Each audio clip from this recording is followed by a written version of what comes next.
Hi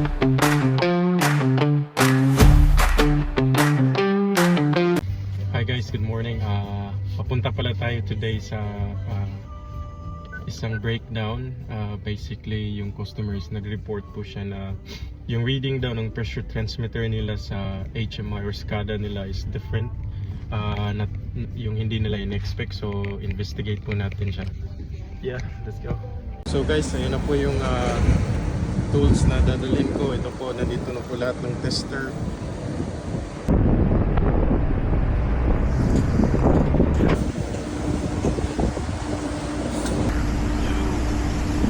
Medyo mahangin po today.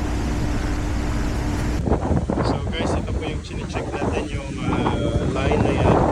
So dyan po nagsasample yung differential pressure transmitter. Ito po yun. So yung gagawin ko po is i-simulate ko lang yung 4 to 20 back to the PLC para ma-confirm ko yung scaling ng PLC. At the same time, sinabihan ko na po yung operator na i-manual mode yung process para hindi sila ma-affect. So yan po yung setup natin guys. I-check lang natin tong differential transmitter na yan. Basically, yan po yung setup niya. Dito tayo sa taas. So guys, ito na po yung SCADA system ng pinu-troubleshoot natin. So ito po yung reading nun. Yung ina-over ko ng mouse, minus 1.4. So dito po yung settings ng PID. So as I've said, at the moment naka-manual mode siya para hindi affected yung process while we're doing the test.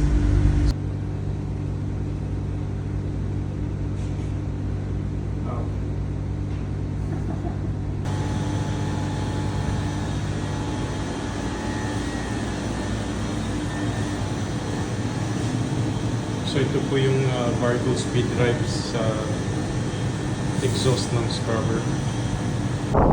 So guys, at the moment po, ito po yung current na value sa output sa transmitter. It's reading 12 milliamps. So yan po, ito pong instrument na to is important sa akin kasi ito yung ginagamit ko pang troubleshoot. So after natin guys na troubleshoot, na confirm yung scaling sa PLC, ngayon i-check ko yung actual instruments pati yung scaling sa loob ng PLC if it's correct.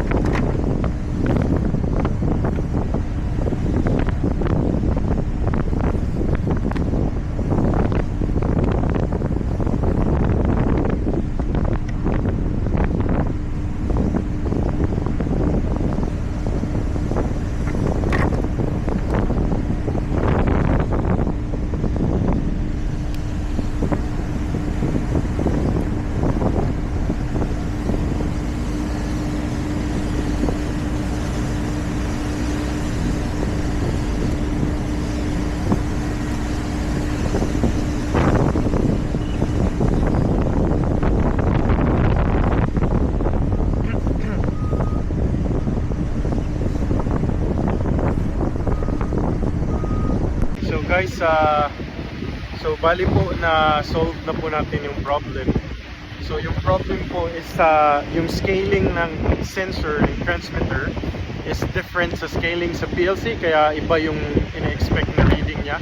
So basically yung transmitter is na-scale siya from negative 6 inches of water gauge to positive 6 inches of water gauge equals to 4 to 20 milliamps, while sa PLC naman yung reading niya is 4 to 20 milliamps is equal to minus 4 inches of water to 7 inches of water. So yun po yung problema. So i-change po natin yung scaling sa PLC. So yung other problems guys na nakita ko is bali ito po yung sample line ng air. So yung process po na to is scrubber, kaya mainit siya, may condensate siya. Is nagdi-drip siya papunta dito sa line, tsaka nakaka-affect siya ng reading ng differential pressure transmitter.